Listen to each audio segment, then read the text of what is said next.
New scientific evidence is refuting the claim that LGBT individuals are born that way.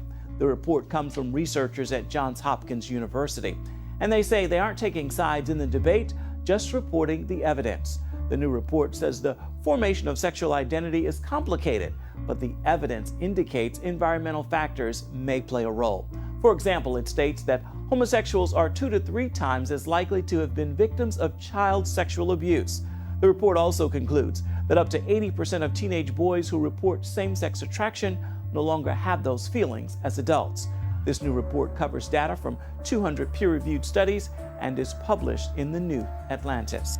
Hackers have posted powerful espionage tools created by the U.S. National Security Agency online. Previously unreleased documents by former NSA contractor Edward Snowden confirmed the software's authenticity. The malware was used by the U.S. government to spy on foreign powers like China, Iran, and Russia. Imagine a child dying from a simple scrape that becomes infected. Sound far-fetched? This spring, a Pennsylvania woman nearly died from a urinary tract infection, something 8 million Americans get every year. But hers was caused by a new, dreaded, drug-resistant bacteria. Antibiotic resistance is one of the most serious health threats we face today. We risk entering a post-antibiotic era where even simple infections can be deadly. Former FDA Commissioner Peter Pitts agrees. Shame on us if we wait for there to be bodies in the street before we step up to the plate and really begin to address this situation. For the last 70 years, antibiotics have done a great job killing our worst bacterial infections like E. coli, staph, even the plague. But now we're seeing stronger, more resilient strains of bacteria that antibiotics cannot kill. They're called superbugs.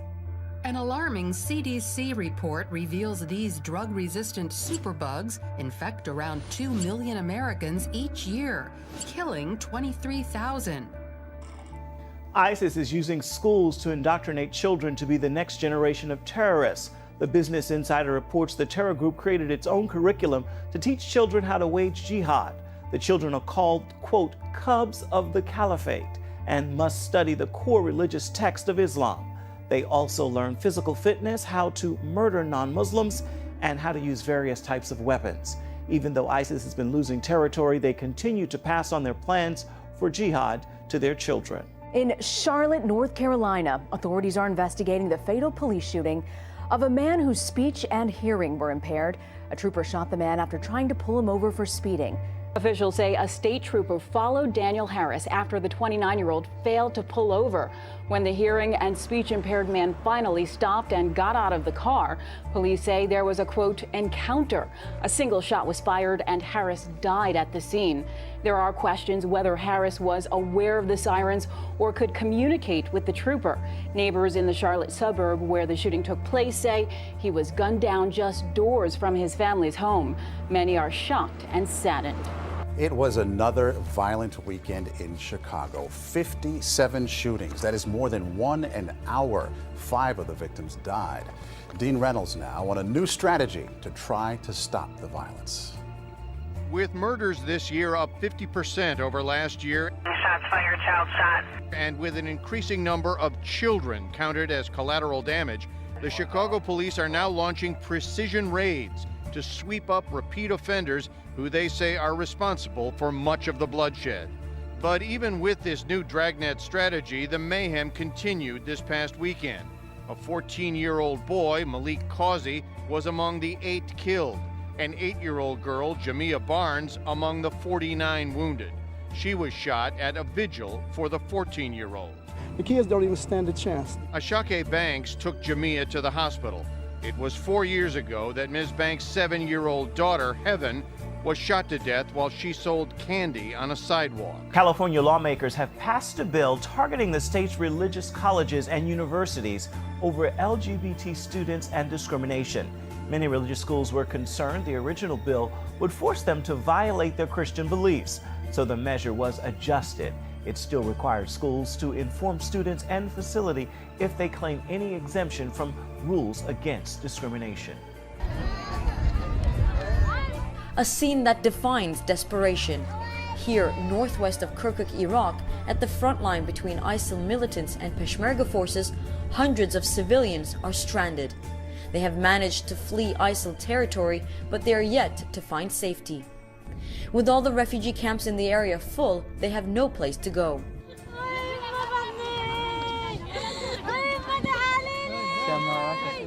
Families with children are enduring the harshest of conditions. They are left under the heat with no food, no water, and no shelter. Many of the young ones are suffering, defeated by the circumstances. Some are seen unconscious. Peshmerga soldiers handed out some necessities such as milk for children, as some even tried to comfort babies. Yet it is not enough for them to survive. Nevertheless, they say turning back is not an option, that anything is better than the terror of ISIL. Of course we will stay here. Here is better than there. Now if I went back there, I will be beheaded. They will kill me immediately. They will say that I escaped and they will chop my head off straight away. Switch it on. This produces a vacuum inside this chamber. This lab in the Florida Keys just received FDA approval to produce millions of genetically altered mosquitoes in the fight against Zika. So when we release our males, they have one job, to find a female and pass on their genes. When they do that, they pass on the self-limiting gene to the female. The offspring inherit that gene, it's passed on to the offspring, and they die. The British company Oxitec claims they've already had success finding the Aedes aegypti mosquito in Brazil and the Cayman Islands. By adding tetracycline, they create mosquitoes able to mate with mosquitoes in the wild and produce offspring which die before they can mate. The company says it's 90% effective. But there's resistance stateside, people fearing an unknown effect on humans and the environment.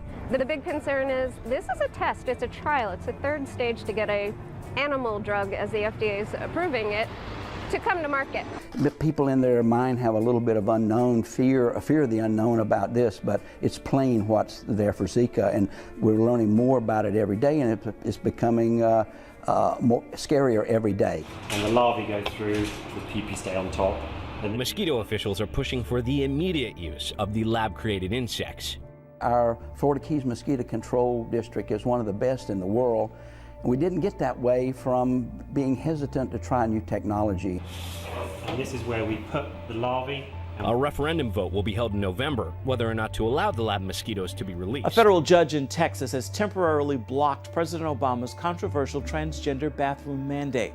The order required all public schools to allow students to use bathrooms and locker rooms according to their preferred gender identity. If the schools did not comply, they face being stripped of federal funding. The judge's ruling applies nationwide and is a big win for evangelical leaders who are fighting to protect privacy and religious freedom. A hate figure who urged his followers to turn their backs on their own country, who's linked to more than 500 jihadis who travelled to Syria and Iraq. After more than 20 years of inflammatory rhetoric, Anjem Choudary is now a convicted terrorist. An Old Bailey jury found him guilty of inviting support for IS, the so-called Islamic State, in a series of speeches posted on the internet. In this country, the police are biased, the judges are biased, the lawyers are biased, the CPS is biased. We initiate the jihad. That is what you call the dignity and the honour of the Islamic State. In a complex case, prosecutors said these hate-filled sermons inspired hundreds to travel to Syria and Iraq to join IS. Speaking exclusively to Sky News the night before he was convicted, Choudary continued to insist he was simply exercising his right to freedom of speech. If I had even sent one person abroad, really sent them abroad, if they could link that to me, then surely, I would have been caught, under the anti-terrorism legislation a long time ago. But the links are in the direction, the links are in the speeches and the lectures that you give. The links are in what people interpret you to be saying about their duty as a good Muslim to go and join the caliphate. Scotland Yard believes hundreds of people have answered that call from you. Anjem Choudary was one of 9 people arrested in September 2014 as part of an investigation into the banned terror group Al-Muhajirun.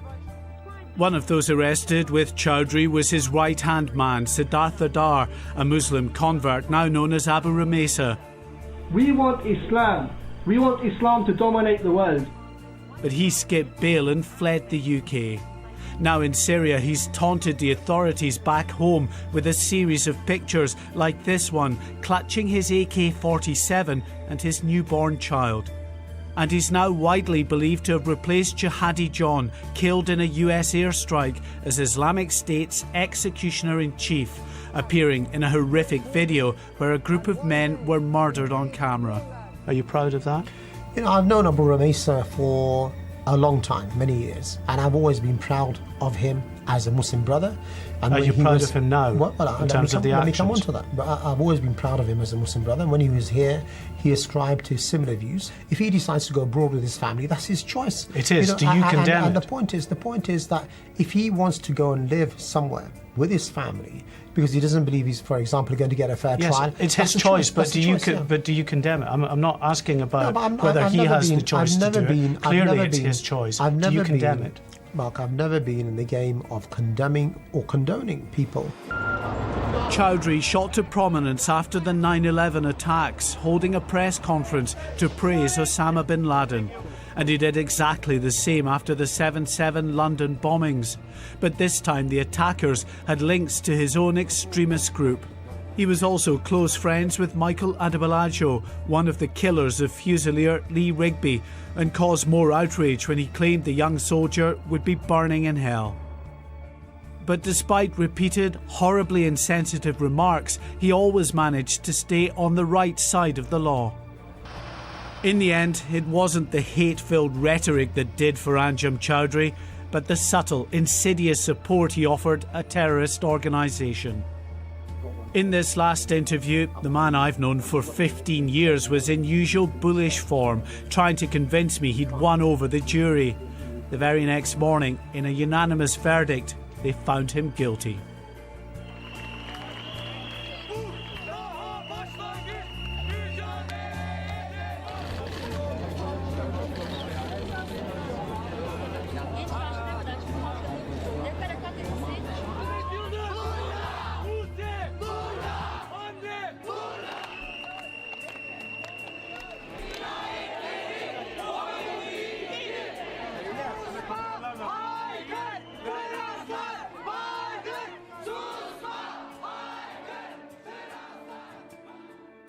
Hillary Clinton is in the headlines again after the latest release of nearly 15,000 emails, but now she's under fire for her private meetings with big donors to the Clinton Foundation while she was Secretary of State.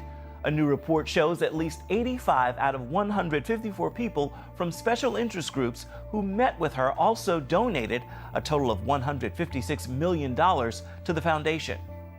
The Clintons made the State Department into the same kind of pay-for-play operation as the Arkansas government was. Pay the Clinton Foundation huge sums of money and throw in some big speaking fees for Bill Clinton, and you got to play. A number of those donors are from foreign governments. The discovery leads some to question Clinton's reliability if she is elected president.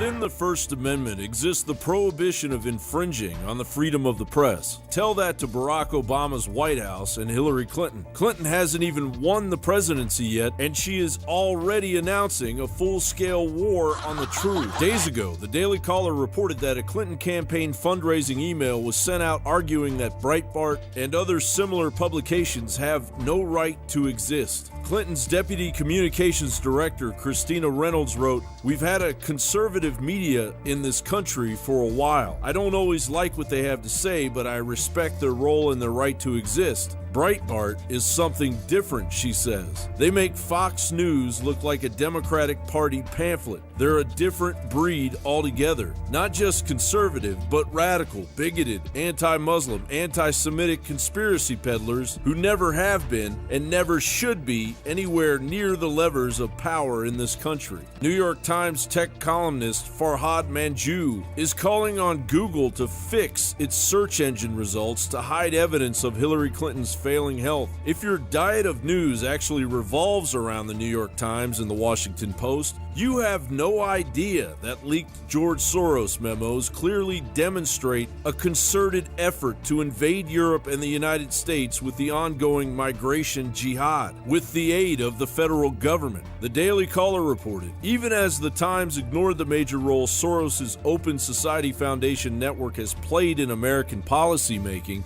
the paper wrote stories focusing on the role of wealthy donors in the Republican Party. The New York Post recently pointed out something InfoWars has been saying for months about the lopsided presidential campaign media coverage. As Michael Goodwin wrote, the frenzy to bury Trump is not limited to the Clinton campaign and the Obama White House. They're working hand in hand with what was considered the cream of the nation's news organizations. By torching its remaining credibility in service of Clinton, the mainstream media's reputations will likely never recover, nor will the standards. No future producer, editor, reporter, or anchor can be expected to meet a test of fairness when that standard has been trashed in such willful and blatant fashion, no matter the degree to which the public is damaged by the bulwark of blatant lies protecting Hillary Clinton's undeniable questionable health and her laundry list of corruption. Truth will always prevail. George Orwell wrote, "In a time of universal deceit, telling the truth is a revolutionary act."